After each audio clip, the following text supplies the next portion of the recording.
మీ ఎంత ఇస్తారు వాళ్ళు 3 పూట అన్నాలు పడి 6 గుడ్లు ఇస్తున్నారు.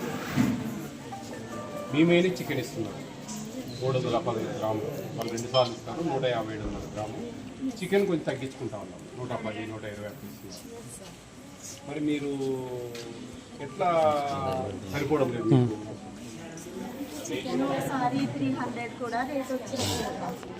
వాళ్ళకు కూడా వచ్చింది ఆ రేటు, మీకు ఒక్కరికే కాదు. మీకు మధ్యాహ్నము భోజనాలు లేవు, 5 రోజులే ఉంటాయి నెలలో. వాళ్ళకు నెల రోజులు ఉంటాయి. అంటే 25 రోజుల వాళ్ళకు 2 కర్రీస్ కర్డ్ ఇవ్వాలి మధ్యాహ్నం. ఉంది కదా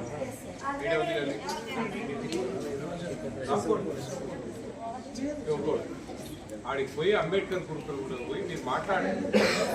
అర్థమైనమ్మా? మీరు 1400 మామయ్యనే ఇస్తున్నారు కదా, మీకు సరిపోయినప్పుడు మాకెందుకు సరిపోవడం లేదు అని డిస్కస్ చేయండి.